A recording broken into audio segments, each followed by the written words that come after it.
The call came at 2:17 a.m.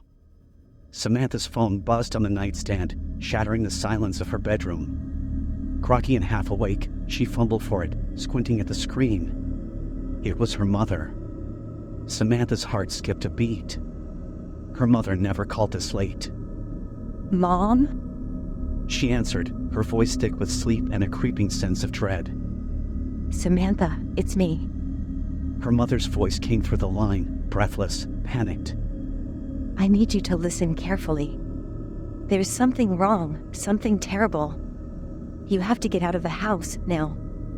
Samantha sat up, her pulse quickening. Mom, what are you talking about? What's going on? Her mother's voice trembled. It's me. I've been. The line crackled, cutting off her mother's words. Just trust me, okay? I'm not safe. You're not safe. Mom, slow down. I don't understand. Samantha! Her mother's voice was suddenly sharp, almost angry. You need to run. Don't pack anything. Don't call anyone. Just go. Before Samantha could respond, the call disconnected. She stared at the phone, her heart racing. Something was terribly wrong. Her mother was the most composed person she knew. This level of fear in her voice was unlike anything Samantha had ever heard. She threw off the covers and slid out of bed, her mind racing. What could be so urgent, so terrifying, that her mother would tell her to leave everything behind? And why did she say she wasn't safe? Samantha grabbed a hoodie and her keys, trying to shake off the fog of sleep. As she moved towards the door, her phone buzzed again. She glanced down. A new message from her mother. Don't trust the call. I'm fine. Don't leave the house. Her blood ran cold. The message was calm, composed exactly how her mother usually communicated. But the words twisted in her gut. Who was the real threat? The panic caller or the calm texter? A cold sweat broke out on her skin as she stood frozen in the middle of her bedroom. Don't trust the call. But why would her mother call her, terrified, and then immediately send a text saying the exact opposite? And if she was fine, why hadn't she just called back to explain? Something isn't right. Samantha's instinct screamed at her to flee, but her legs felt like lead. She opened her phone, intending to call her mother back, but hesitated. Instead, she decided to check the message again. The timestamp was only a minute after the call, and the text originated from her mother's number. She typed out a quick reply, her fingers trembling. Mom, what's happening? Are you okay? The response was instant. I'm fine. Go back to bed. We'll talk in the morning. Her mother would never be this dismissive after such a frightening call. Samantha's mind was a whirlpool of fear and confusion. What was happening? Had someone gotten to her mother? Was she being coerced? Was there someone else involved? Unable to shake the growing sense of dread, she decided to call her mother's house phone, bypassing her cell altogether. She needed to hear her mother's voice again, needed to understand what was going on. The phone rang, and after what felt like an eternity, her mother answered. Hello? Mom, it's me. Samantha said, her voice shaky. What's happening? Why did you? Samantha. Her mother cut her off. This time, her voice was low, steady, and unmistakably urgent. I don't have much time. You need to leave the house right now.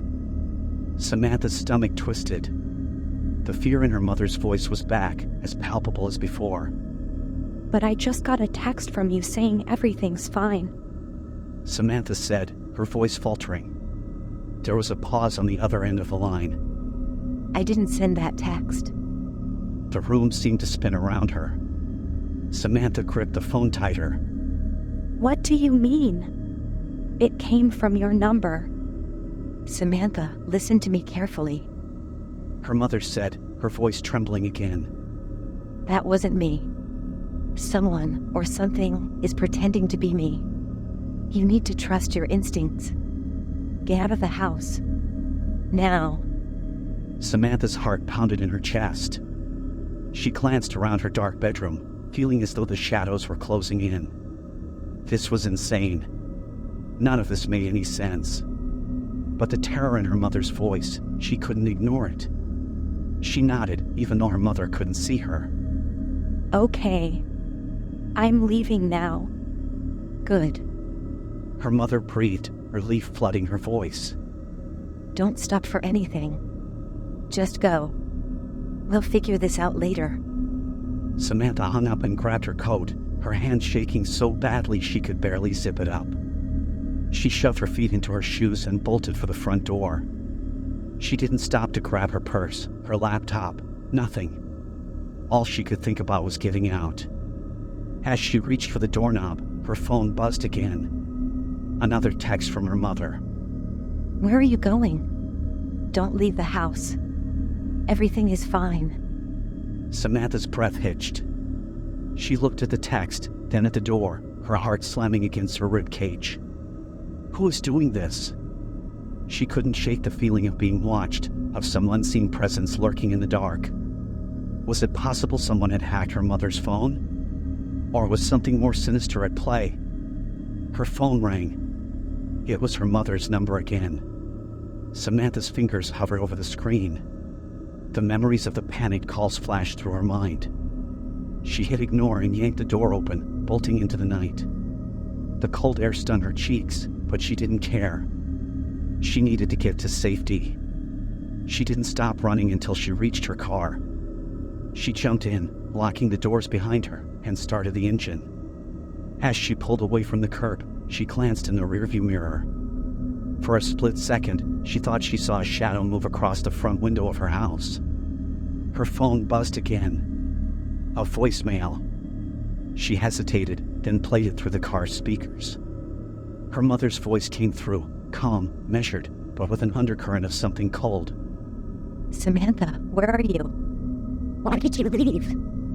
Come back home. Everything is fine. Samantha gripped the steering wheel, her knuckles white. Her mother's voice echoed in her ears, sending a chill down her spine. That wasn't her mother. It couldn't be. But the voice was perfect, every intonation and nuance identical. It was a deepfake, a terrifyingly real one, designed to manipulate, to lure her back.